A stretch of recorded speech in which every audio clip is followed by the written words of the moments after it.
Hello, everybody, and welcome back to the Beatles Forever.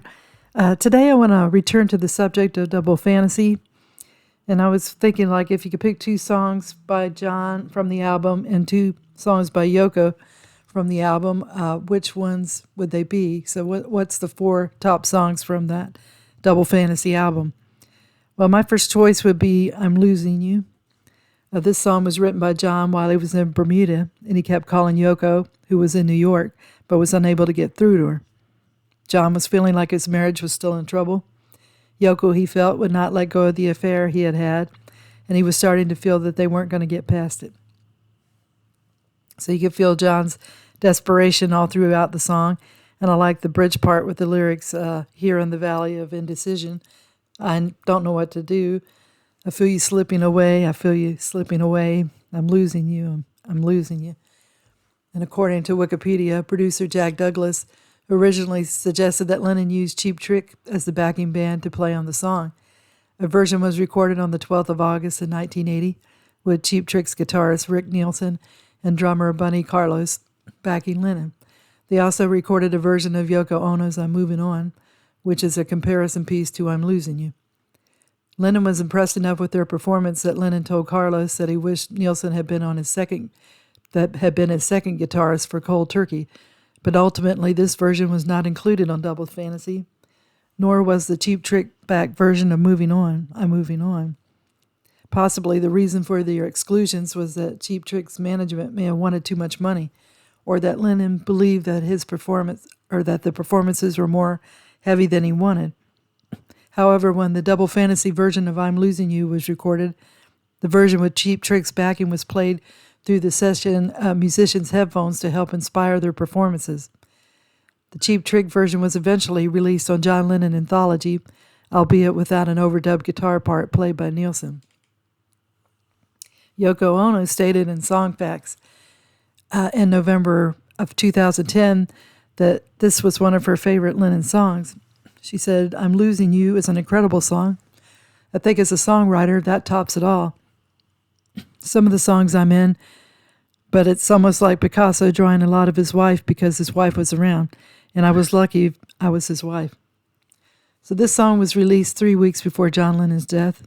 It's an emotional song with a bluesy feel to it, and John captured his feelings perfectly in this song. So next we're picking the Yoko Ono song. Listening to Yoko's songs, I can understand why many of John's fans didn't want her on the Fantasy album. He was a rock and roll guy, and she was more avant-garde, and it was a weird mixture. But Yoko did have two songs that were good. First up, "Kiss, Kiss, Kiss." This song by Yoko appeared not only on the Double Fantasy album, but on the 45 single by John Lennon. And his song, "Starting Over," was on the A side, and her song was on the B side. And her song was described as rock and avant-garde. So the song sounds like it's on warp speed when it starts out. Yoko begins the song talking, which always draws the listener in.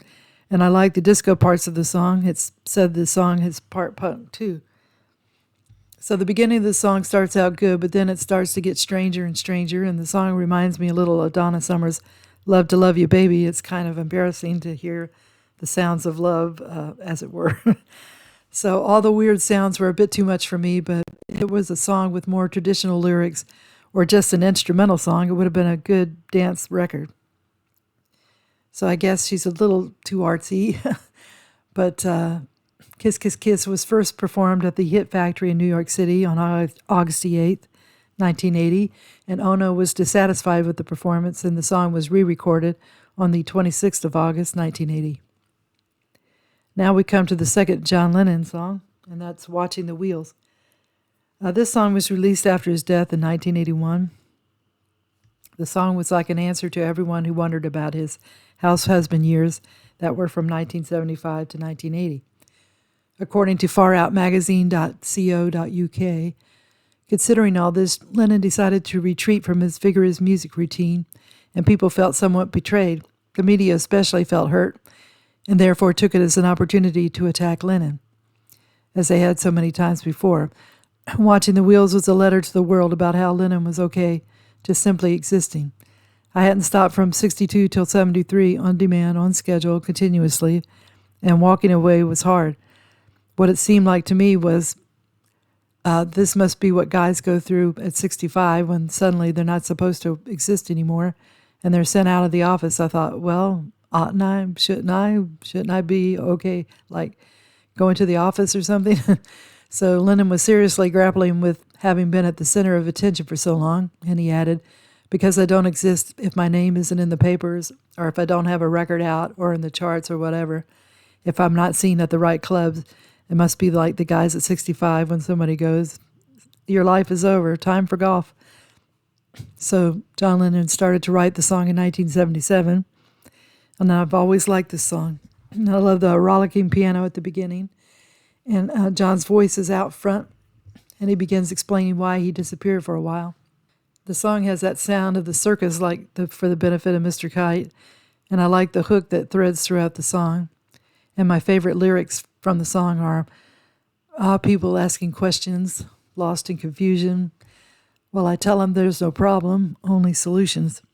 Well, they shake their heads and they look at me as if I've lost my mind. I tell them there's no hurry, I'm just sitting here doing time. The Beatles Bible mentioned that the recording also featured Lennon and George Small each playing pianos.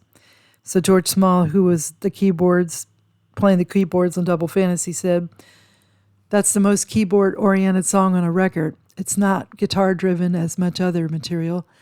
That's me on the piano, and John played a Yamaha electric grand. I'm also playing organ and all those Prophet 5 synthesizer parts, the thing that sounds like a French horn on the ending part where John sings, 'I just had to let it go.' He really made a point of making sure that I played that romantic piano line on the tag exactly that way. He told me he was in a bar one night and he was listening to a piano player, and that riff just stuck in his head, so he had to have that riff on the end of it." So this is a great song with John telling the story of the years he walked away from the music business, and I love the ending of the song when he wails, "I just had to let it go," and the word "go" is stretched out. Great song. And then the last song of the video is Yoko Ono's song, "Yes, I'm Your Angel." Interestingly enough, it's on the B side of the 45, Watching the Wheels, which I didn't realize at first. So that's the 4 songs I picked were all on the singles, like A and B side of one, A and B side of the other. So that was really kind of interesting. So this song is totally different from the most of Yoko's songs. This one has that big band sound, and the beginning sounds like the listener has stepped into a movie from the 1930s. I like the sound from that era, so I was surprised Yoko went in that direction. But she got into a little bit of trouble when she did the song because it sounded a lot like the melody and the harmony as Eddie Cantor's 1928 hit "Making Whoopee," written by Gus Kahn and Walter Donaldson. Although the two songs have similar harmonic structures, the song's melodic diverge by the 4th bar, and "Yes, I'm Your Angel" has a completely different bridge than "Making Whoopee." Nonetheless, the similarities between the songs prompted the publishers of "Making Whoopee" to sue Ono, requesting $1 million in monetary damages, a prohibition on any marketing of "Yes, I'm Your Angel," and that all records, tapes, and sheet music of "Yes, I'm Your Angel" be destroyed. The suit was settled with Ono paying undisclosed monetary damages, but without restrictions on future releases and subsequent sales of Double Fantasy. So that was kind of rough. But when you do listen to that song and you listen to "Making Whoopee," it really does sound like "Making Whoopee." So I don't know, she must have been listening to that song and came up with her version a little bit later and forgot. But Yoko shows a playful side to her nature with this song. She gives a Marilyn Monroe type of performance, and the song has humor in it. And one of the lyrics that's cute is, "We believe in pumpkins that turn into princess and frogs that turn into prince. We believe in moons that smile to us when we hurry home before the midnight strikes. Tra-la-la-la-la." So Double Fantasy was a different album. It was more reflective in the years that John and Yoko spent together. And it's an album that would probably not have sold as well as his previous albums had tragedy not happened. But the album became special because it was John's last album.